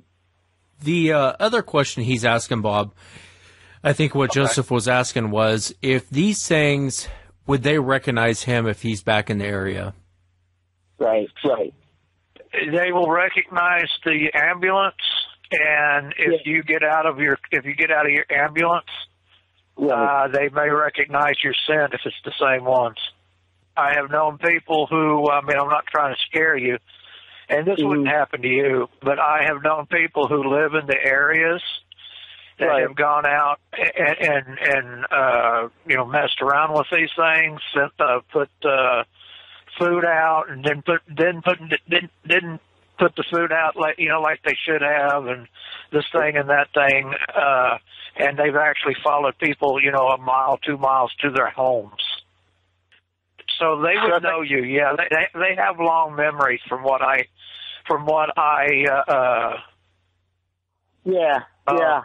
no, what I've observed. Right. Bob, I asked you, and I'm sorry to interrupt. I asked you because I put in for a transfer from that area. It was getting to the point. I was getting nightmares every night. I was waking up in the unit in the ambulance. I would turn my head, and its face was right there at the glass. The recurring dream, the growl. Also, I'm hearing it from time to time. I'll be working on a report, late hours in the unit. I'm in a populated area, but at night, with the windows up, and I'll hear the growl. And it would send my my spine. I can throw it up and down my spine. I never wanted to look when we took those calls out in the country, Bob. Wes, I never wanted to look after that. This is what happened to us that night. I never wanted to look to either side of the window when we'd be en route in these country roads. I just didn't want to look at the woods. You know. I know what you're talking about. This isn't going to leave you very soon. Believe me, this is going to stay with you. It has with me. It has with my sons. You know, we've had situations where that were pretty bad, and we still dream about it. We still have nightmares about it. So. I know this is good. I don't feel this is ever going to leave, because once you realize that because I was the type of guy. This was Bigfoot, whatever. It's a joke, and I didn't wasn't a believer. This is what made me a believer. This is because it happened to me, and I don't know if the rest of society that realizes if there's a humanoid type creature living in the outskirts and the fringes of Texas. And this is something that obviously has enough intelligence to keep itself hidden. God knows what else could be out there. Well, you know, that's true. And the thing about it is that I hate to tell you this, but you just came to the realization that there's real monsters in this world. Yeah. And they're not as far. They're not as far off the road as you think they are. No way. So for the listeners out there, I wanted to kind of wrap up the story. So you're in the thing. You're in the ambulance, and they're vocalizing. How did you eventually get out of there? Oh, we didn't leave the ambulance. The vocalizing, all the racket eventually ended. The supervisor started reaching my partner and me on the cell phone. We gave him a better definitive location where we're at. He showed up with enough unit lights blaring. Once he approached me and they saw the damage, right away he thought that we had crashed into something or what, you guys hit a tree or whatever. And I took him to the side and I explained to him what happened. He looked at me like I was crazy, and they suspended me for a week. So, needless to say, for, I guess, insurance purposes, I had to later say to other people it was a bear. So, that's for that end. The supervisor, I'm sorry, I didn't mean to cut you off. I was just curious. The supervisor didn't notice anything? Oh, no. I think the supervisor knew very well in hand what had happened. This guy had been working this area for 25 years. Okay. Yeah. He just projected towards me as if, you know what, dude, I'm going to come off, and if you pursue this, I'm going to tell everybody you're nuts. This is a bear, and that's all. Because I think if more first responders came out, especially the ones that work in the outskirts, it would be a major issue, and there would be a reaction. Yeah. So I was basically told to shut the hell up about it. I'm taking a risk just having this interview, but after this had happened to me, I researched everything new I could, and your show came out, and I listened to your encounter, Woody, and Bob's name came out independently. I learned about Bob first, and then I realized you guys would communicate. But of everything out there, you're the only ones that came off genuine for me to even take the chance. I appreciate that, man. I appreciate that very much. You know, it's Oh, yeah. it's a scary. You know, I'm with Bob. I kind of think they were trying to get you out of that car for whatever reason. I think, and Bob kind of made a good point earlier when him and I were talking, and I don't know if Bob caught up on it, but it made me really stop and think. You know, there's a lot of missing people out there, and they'll find their cars, but it's like the person vanished. The door's open, and it's like the person vanished. And it makes you wonder, you know, could it have been a similar type of situation you were in? You know, if you guys would have ran, I think they would have ran you down. Yeah, you know, from the first time I think about it, I tell myself, did I lose control? And, you know, with Bob's reassurance and some of the stuff he told me about when we spoke before we did the show about what happened with those hardcore biker guys, I kind of felt a little bit better because I kind of felt like it had taken me as far as me, because you got to be an alpha male to do first responder work. You have to be, because you have to take control. I felt like it had taken some of that away from me.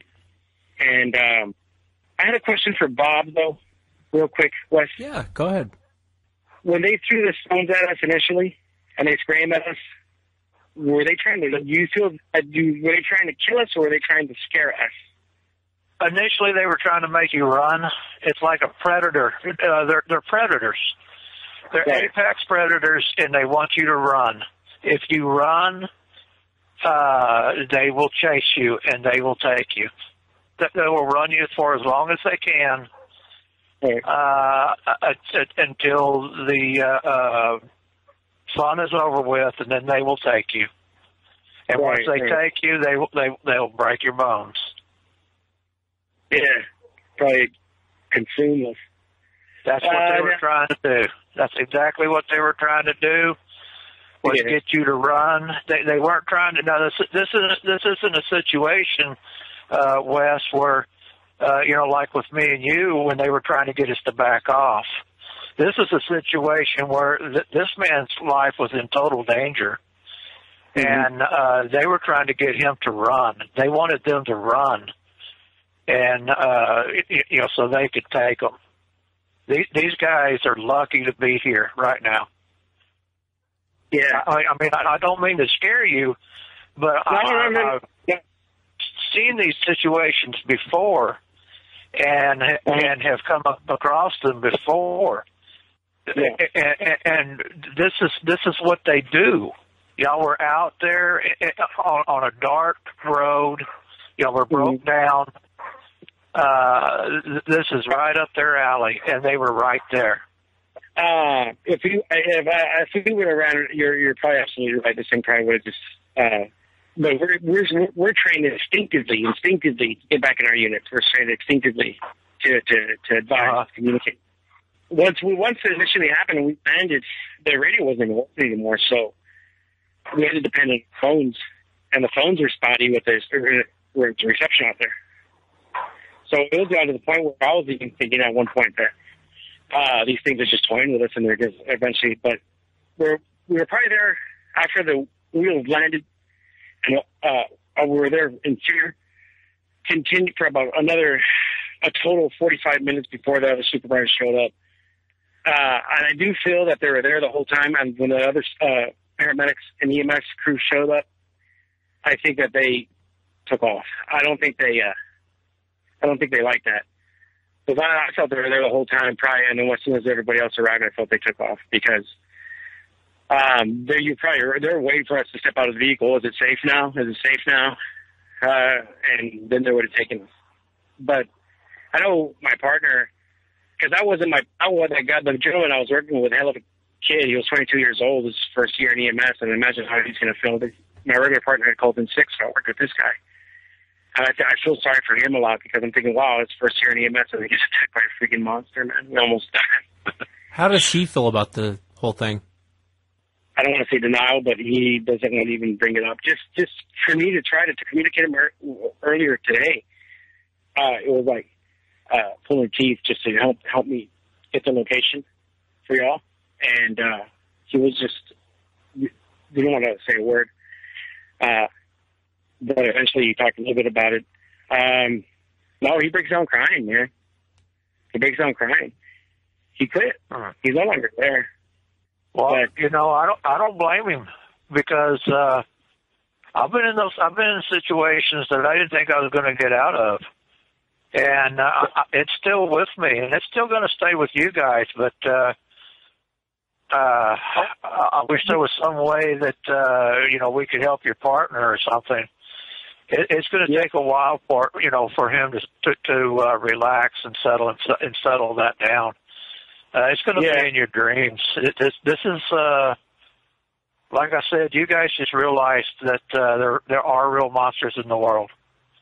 This got me thinking about the bikers. Remember the bikers down there in Texas, and what pisses these? Why did the Sasquatch get so pissed when these guys go down the road? And if you think about it, loud noise. I mean, I have bikers drive up and down on the road by my place, and it rattles the windows, and it just kind of irritates me when I hear them drive up and down. And I would imagine these guys turning on the Code 3 lights, the sirens. No wonder why the whole thing was charged. The ambulance was charged. Yeah, the atmosphere was very volatile, and that's probably one of the reasons why. It's because it started out just like that. You know what, Bob? The aggression is a little bit like these things have psych issues, man. I mean, these things are like suffering out there or something, and I think they should. I mean, I hate to sound like a bad guy to the audience, but I don't think I think they should be eliminated or at least put out. I mean, if they're suffering at this point, I don't know what purpose they help as far as the structure, the eco-structure of the forest or whatever, but I don't know what purpose do they serve besides a threat to us. If it's suffering out there, I don't know. I think they should all be shot, to be honest with you. Someone's going to end up getting killed. Yeah, I think that's happened a few times. One thing I wanted to ask you, Joseph, and you and I had talked about yesterday, you had mentioned, I know it looked kind of like a retarded chimp and a half human when you were looking at this thing. Sure. One thing I wanted to kind of address with Bob, and maybe Bob could answer it, I don't know if he can or not, but you had mentioned it had patches of fur missing? Yeah, it had patches of fur throughout its body and the upper torso and the hind legs, kind of like a dog with mange, sort of, because the skin was a dark gray, almost a dark purplish. It looked like it had some sort of mental difficulty because it did resemble a child with Down syndrome. Its mouth was black, hooded nose, but yet flattened. Some neck. It does have some neck, but the traps on this thing are so huge that if you saw this thing, you would not. You'd think, oh my God. Like I said, this thing was, the best way to describe this thing would be Shaquille O'Neal, buffed out, 2-inch fur throughout the body, longer. Yeah. Thin though around the waist. It thinned out pretty thin around the waist. And it lived patches of fur as if, I don't know, it had cancer. I mean, this thing looked like dread. The noises it made sounded evil, and this thing had this like, its face just looked evil. Everything about it just looked like we had pissed it off. It wanted to eat us. Jesus Christ, this thing. It's affected my life in a good way. I wish it would have never happened. Any of it.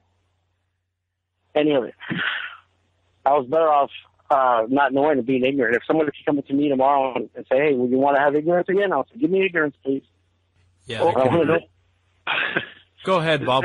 What's your take? I was just going to say that, I wanted to tell him that, I believe him 100% because his description of these creatures is almost right on.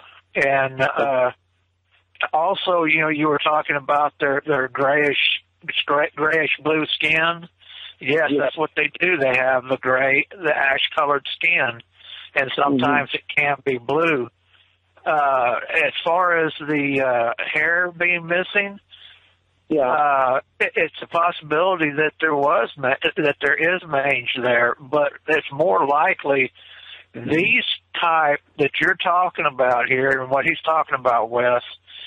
They fight among themselves, and they will pull patches of fur or hair out of themselves.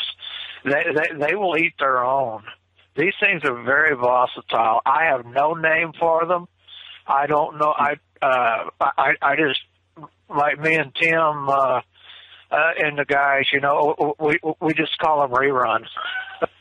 Because they're just so damn crazy looking, and like he said, they do. They have a face that only a mama could love. They're oh my God, they're just scary looking, and they are. They look like a cross between a chimp and a human being. They didn't cross well. But they will. They'll fight between each other, and they'll fight with the others that are out there, and they will actually kill and eat their own. These things are pretty bad. I don't go into this too much. As a matter of fact, I've only done it in private with you. But I'm telling you, my friend, you're very lucky that y'all got out of there. I mean, I don't want to scare you, like I said, but it just gives me cold chills thinking about what y'all went through, and I don't think y'all are going to be over this for a while. No, the lack of sleep is what gets me, because I lose sleep already sometimes at work, let alone having nightmares, waking up in the unit, turning around, seeing this thing at the glass. The roars, the screaming, the way this thing vocalized.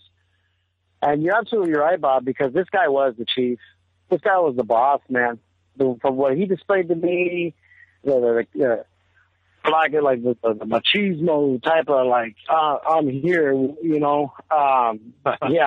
this guy would try to establish he's the alpha male. Yeah, I think it's interesting too, your description of it swaying back and forth right before it rushed the ambulance. And Bob can probably go into this better than I can, but, out of all of the encounters, out of all the people I've spoken to, when they do that swaying back and forth, you're on the edge of getting it handed to you at that point. It seems like whenever I've talked to a witness and they describe that swaying from side to side, usually right after that is when something gets thrown at them, they get charged, aggression happens right after that point. And I don't know, I mean, what's your take, Bob? It's almost like they got to work themselves up into to attack. Well, I call it a frenzy, where they're going back and forth from one foot to the next. I've seen them beat on themselves. I don't know if I can say this on your show, but go ahead. They'll get real red-faced, and they will even possibly get an erection. And it's blood flow. I know. I found that out later on.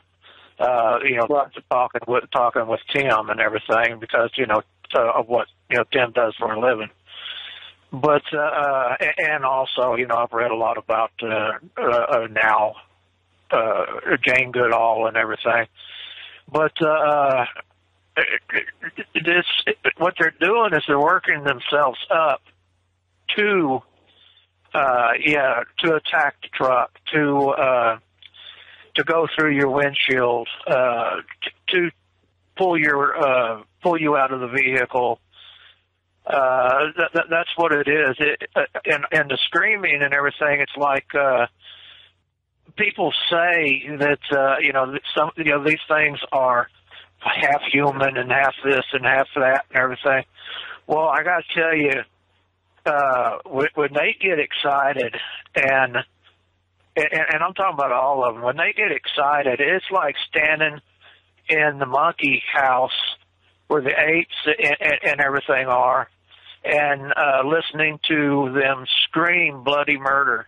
And it's ringing in your ears. You can feel it in your chest. You can feel it through your body. Things in the pickup truck are shaking. That's how they work. That's how they work themselves up. And you're right. I mean, it makes you think, just like Joseph was saying. After it hit the truck, it was like a celebration. I'm sure that's the wrong term to use, but all of them were going off at that point. And because they're excited. They're excited. Yeah. Bob, I had a quick question for you. You think that it got thrown off because, when they saw the unit, the ambulance, the lights definitely helped save our lives, but do you think maybe also it was thrown off by what is this thing? I'm sorry, Wes. What did he broke up really bad? Can you tell me what he said? Yeah, what he was asking was, do you think the unit had some bearance on what happened? Is that what you're saying, Joseph? You're saying that things like, well, what is this thing? It's blaring. It has lights. It's blaring noise. It's I don't really think it had any bearing on what happened to you. I do think that the sound and the lights probably didn't help any at all. But what happened to y'all would have happened despite the lights and everything. Like I said, it's probably what backed them off more than anything. Right. And didn't you say that they were going around and around the vehicle also? Yeah. The way after this thing initially, when they were celebrating, because that one was the alpha male. The big one had to be the alpha male. When these things were celebrating after their chiefs did something, or hey, we're going to eat these guys for sure, whatever was going through their minds, it was like they're surrounding the unit. Different noises in different spots, the vocalizations were hitting the unit. Almost felt like the unit itself, from all the screaming and the racket it was making initially, and that lasted for about 60 seconds, man. These things are screaming and screaming and screaming. They were working themselves up. They were working themselves up for the kill. I just want the nightmares and the growls that I'm hearing to stop, to be honest with you. Is there anything that I can do to help? I'm asking you, and this takes a lot for me as a paramedic to ask you, but Bob, you know these things and you've dealt with these things. What can I do for myself to better me to get some of these things that I'm suffering from after putting into these things to stop? Do you recommend anything? Well, after one bad time my son and I had, it took us 2 years to go back out into the woods. When we did, we actually just went to a campground. It was a primitive campground, but there were other people around. What we did was we kind of reintroduced ourselves. It took my son and I 2 years. After the female did her thing to us, it took us about 2 years to get back out in the woods because we were so traumatized. These things can traumatize you, and we had to basically reintroduce ourselves into the woods when we were doing it. We just went to took small walks and things of that sort. Basically, we just basically had to let it run its course out of our system, I guess you might say. Right. Maybe a little PTSD, whatever, you might say, but, you just have to let it run its course. And that's what it is. It's PTSD. That's exactly what's going on with me.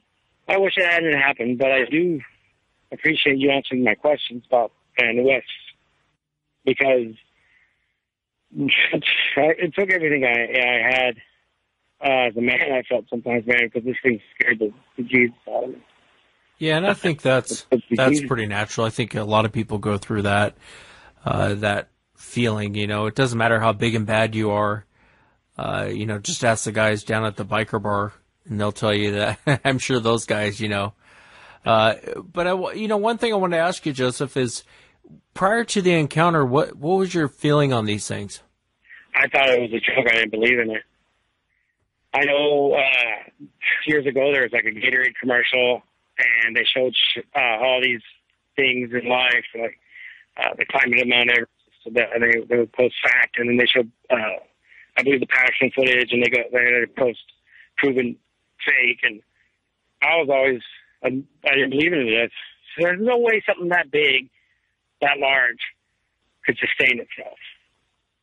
But they are. That's the crazy part, is that they are.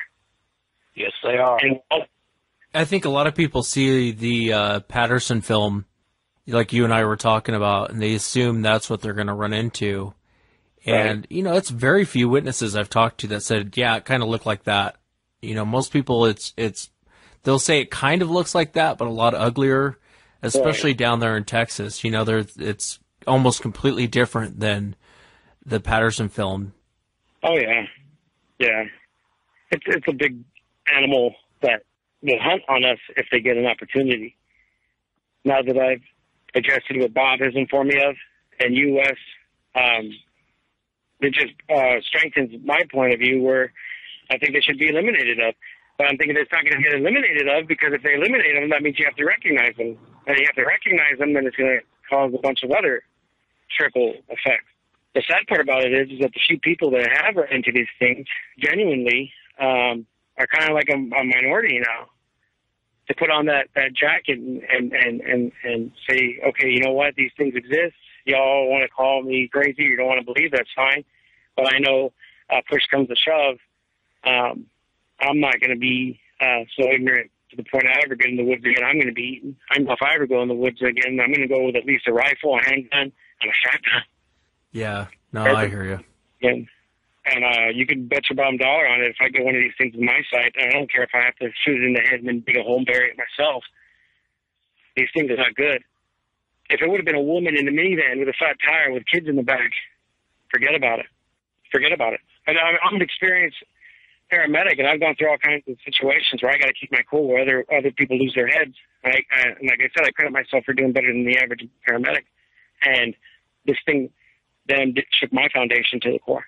Yeah, it'll do that. It's interesting, the behaviors of these things, and I don't know, Bob, if you want to touch on this, but I think there is different types. Like what Bob was saying. I think you were on the menu. And sometimes you run into, or people in other parts of the country run into these things, and it's a completely different experience. It's a completely different behavior. They aren't so quick-tempered. They aren't so... Right, not the ones down here. The ones down here, they don't play.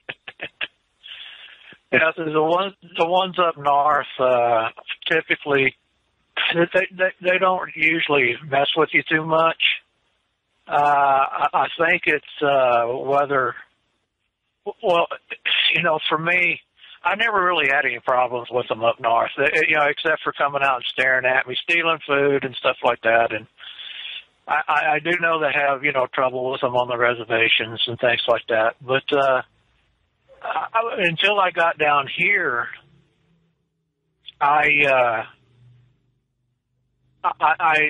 this was a whole different ball game, you guys. I mean, it really was for me down here when I started experiencing them down here.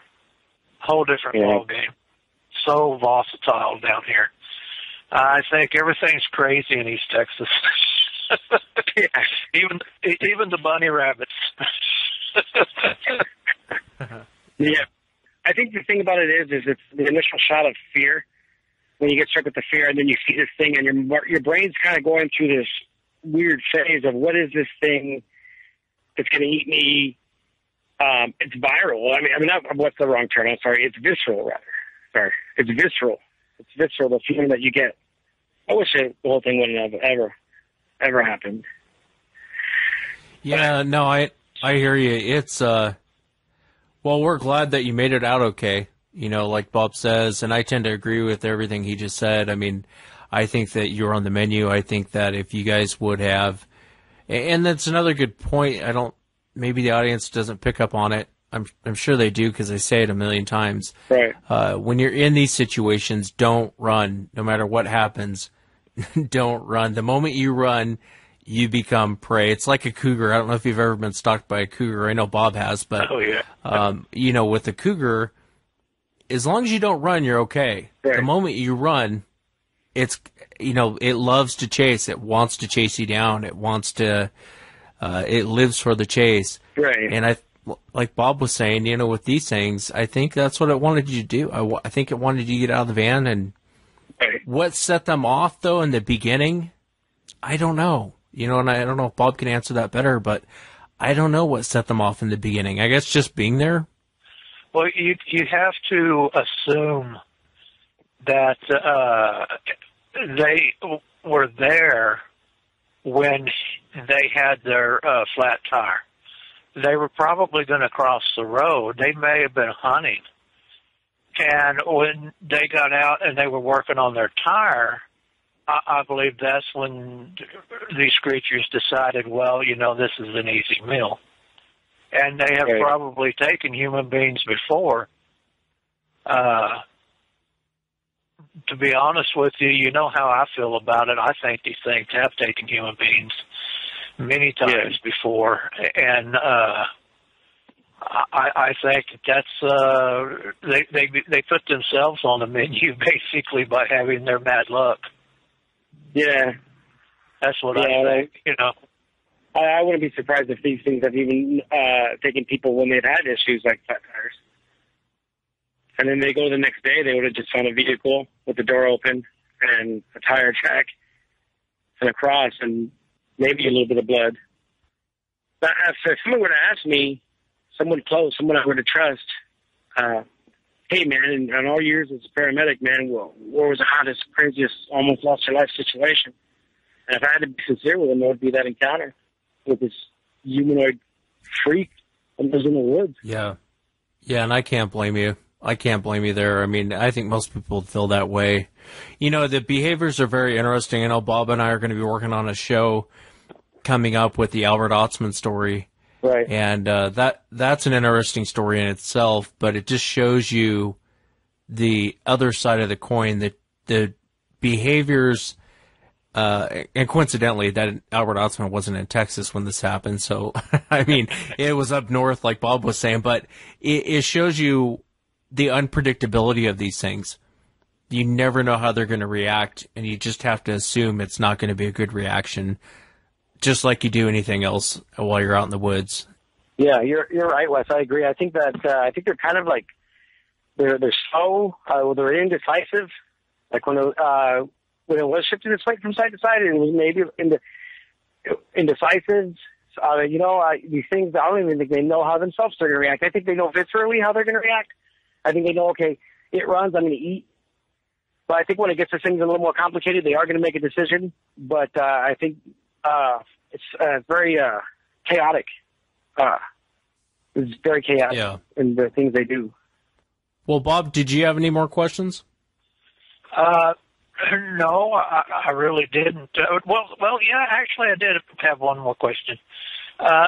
Did you see the eyes? Could you tell me what the eyes looked like since you had it on the? Sure, the eye. Yeah, no problem. Sorry, Bob. Go ahead. Eyes are red.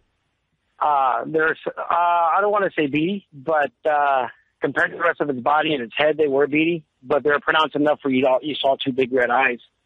They weren't round saucers or anything like that. They were like a chimp's eyes, kind of like chimp's eyes, but yet humanoid. I guess humanoid in the eyebrow line, yet chimp in the whole overall shape. The red. It was weird, man. It was weird because if you go by and you see a cat's eyes at night, usually it involves some sort of light shining in it. But I think these things' eyes catch whatever light is around, and they project themselves red because the red eyes was a heart stopper, yeah.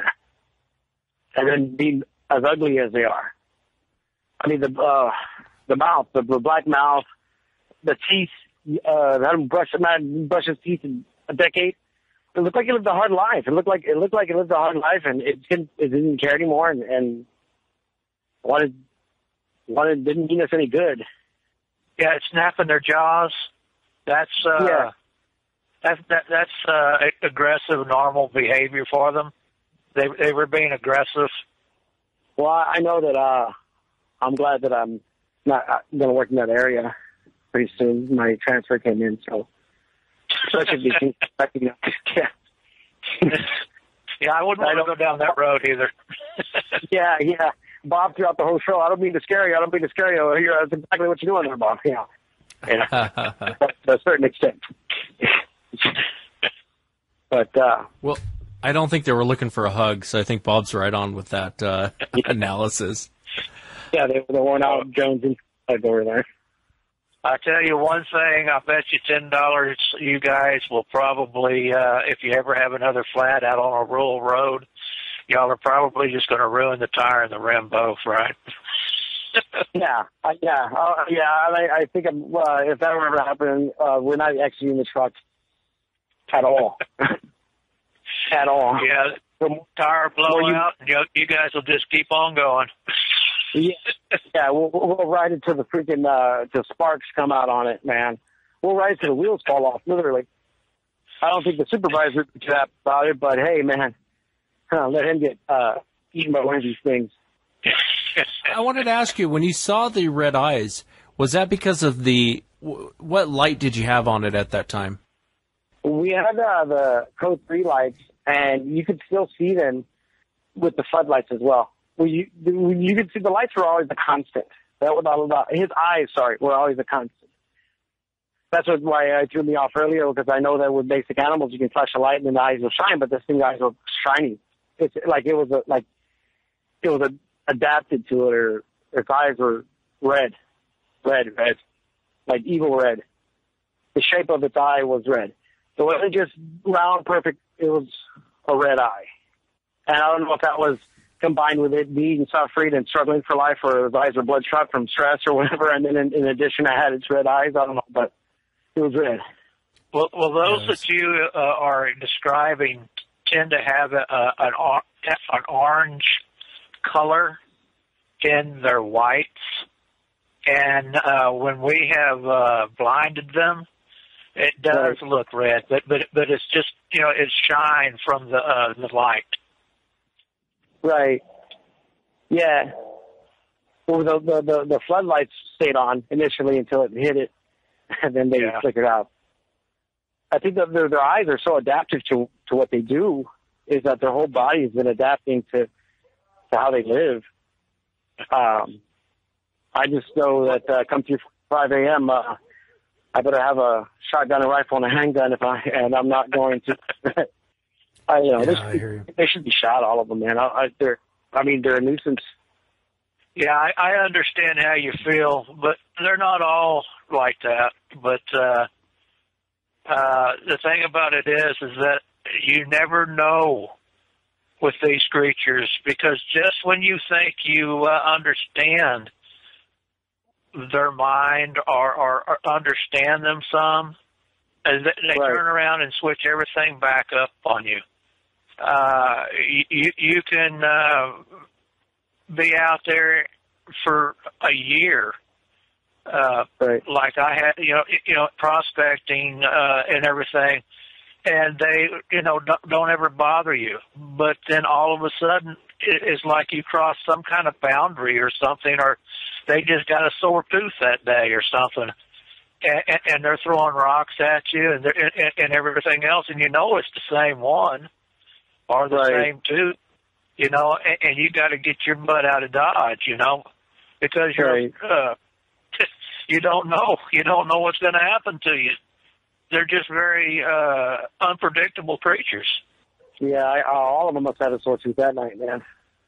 I must have caught them on one of the first nights, or they must having bad time hunting or whatever, or maybe the alpha one was arguing with the other one. I don't know, man. And we rolled up, and they're like, "Screw it all. Let's just get these idiots. Let's get these guys unlucky, unfortunate guys." Yeah, well, I think you guys made the right decision in that whole night, staying inside Thank the you. vehicle, not freaking out too much.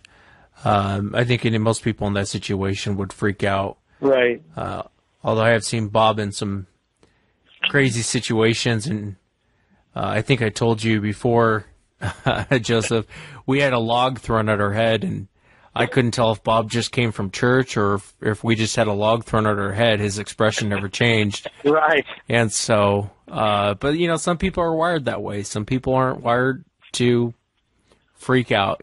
Some people are wired to freak out in those situations, and so you never know. I think you guys did the right thing that night. Thank Yes, you. Thank you. definitely. Thank you. Thank you. I appreciate your input with that. Sometimes I double guess myself. Maybe I can handle it differently, but I feel being a first responder, what I do helped a lot. I don't know if anybody else would have been out there. The natural instinct is to run, but not us, not that night, not the way it worked out for us. And I'm just happy to be alive, and I'm happy that it's over with. I'm glad you're all right too. I'd hate to see you being a statistic out there. Yeah, that would not have been fun. There has been so many. Yeah, I can imagine. I think there's a bunch out there that aren't spoken about. I think it's probably running rampant out there, but it's not reaching the mass public. This whole stigma about it, people think it's. I was one of them too. Like, it's a joke, and if it happens to me, then it's a different story. Right. Well, let me do this, guys. Do you want me to? I can close this out, or do you guys? Do you have any more questions, Bob, Joe? No, I don't have any more questions. Bob pretty much answered them all, and I answered them to where I'm satisfied with a lot of things I had, and I appreciate that, Bob.